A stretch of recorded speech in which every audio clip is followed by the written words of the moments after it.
Tulo ka panimalay ang natabunan sa yuta human sa nahitabong pagkatumpag sa riprap sa usa ka subdivision nga nahiluna daplin sa Butuanon River sa barangay Pulang Bato, syudad sa Sugbo. Matod ni Irene Camson, kinsa gingong 11 ka tuig nang mulupyo sa maong dapit, nga pasado alas 2 kagahapong adlaw Hunyo 1, nidahili ang yuta human sa nasinating kusog nga pag-uwan.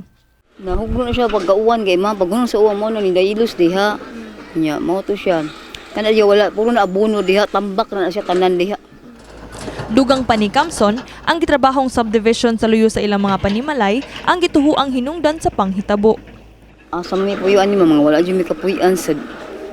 Nya inana isa inana ko sa yun, dili ba yun inana may nana jud nga kung wala pa na si tambak nila diha, di na may nana, di na may landslide. Why karon pa na nitabo na landslide nga na inana na ilang gisig abono si abono. Ono nga tumpag. Asa gabi mo sige bisag abono diha. Araw ka lang tinayuan nam. Kay bisag dito lang ka kuya og tuyo tambakan jud mismo ang mga trabante ni sulti jud diha. Si Police Corporal Noel Borrero sa Talaman Police, kinsa atong naabtan nga may-inspeksyon sa lugar, ning kumpirmar nga walay naangol nga molupyo atol sa hitabo, apan upat ka pamilya o napo ka individual ang naapektuhan sa maong landslide. Gatuo mi og sa part sa Barangay Pitos, kay boundary mo siya. Karon na-confirm na mo nga sa Barangay Pulang Bato siya nabilong. Gi-advise na ang mga lumulupyo ngadto nga dili sa mupuyo ngadto. And then kay nakita gyud nato no nga naay landslide na hitabo gapon. Although walay casualty, pero for prevention lang di gyud sila ngay mupuyo na dito. Gitataw ni Kevin Dave Seno, administrator sa Barangay Pulang Bato, nga walay papeles o approval gikan sa barangay ang gitrabaho nga riprap sa giconstruct nga subdivision. Dugang sab ni Seno nga mga illegal settlers ang di mo menos 50 ka panimalay sa maong dapit, sanglit ang luna ni ini langkob na sa 3-meter easement sa Butuanon River.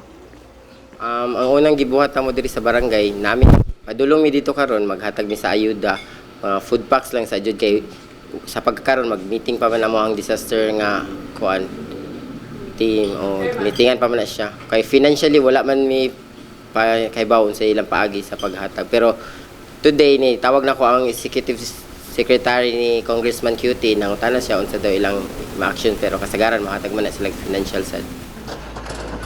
Gisuwayan sa MyTV Cebu nga kuhaan og statement ang developer sa maong subdivision apan wala sila mohatag og pamahayag. Karong adlaw nagpahigayon og repacking ang mga kawani sa barangay alang sa ayuda nga food packs, bugas ug canned goods sa naapektuhang pamilya kinsa kasamtangang nag-evacuate sa ilang nagkadaiyang mga paryente. Tambag ni Seno sa mga nagpuyo daplin sa sapa nga mobalhin na lang og kapuy-an sanglit gidili sa gobyerno ang pagtukod og struktura sa maong dapit alang ra usab sa ilang seguridad. About sa riprap sa Clearwater, ang gihatag lagi ng mga 2018 maguro sila nangain na og quantity documents for development, but sa kanang gi-riprap nila nga ni extension sila nga ilang gi-claim ang yuta dito nga vacant, wala pa mi nagaay diri og copy. So gitawagan ako siya ganina, ngayon siya nga mamang hinaw jud mi ana inyong kuan kay wala mi documents nga gikuptan nga mag-abuno mo dito nga area o mag-riprap mo. Kini si Queenie Holigon alang sa MyTV Cebu.